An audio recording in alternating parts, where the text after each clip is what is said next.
Mengantisipasi kenaikan harga kebutuhan pokok jelang Ramadan dan Lebaran, Kementerian Pertanian menggelar rapat koordinasi pengawasan bidang ketahanan pangan. Rakor digelar di Palembang, Sumatera Selatan sebagai salah satu lumbung pangan di luar Pulau Jawa.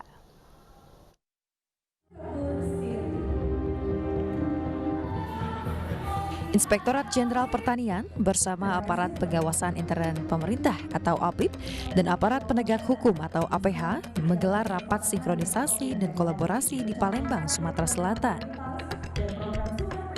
Kolaborasi antar instansi dilakukan untuk mewujudkan ketahanan pangan serta mewujudkan pembangunan pertanian tepat waktu, tepat sasaran. Tahun 2022, sektor pertanian berkontribusi 12,40% dari produk domestik bruto Indonesia.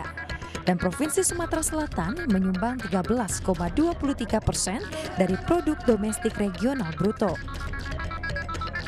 Sebagai lumbung pangan di luar Jawa, Sumatera Selatan juga menghasilkan produksi beras tahun 2022 sebesar 2.700.000 ton, meningkat dari tahun-tahun sebelumnya. Keberhasilan ini pun mendapat apresiasi dari Kementerian Pertanian.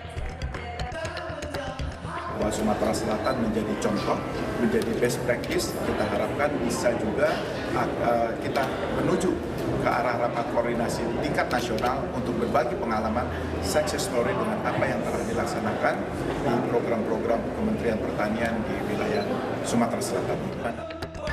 Dengan rekor pertanian ini, diharapkan sektor pertanian mampu menjawab tantangan saat dunia menghadapi prediksi ancaman krisis pangan. Dari Palembang, Ahmad Syeful, iNews melaporkan.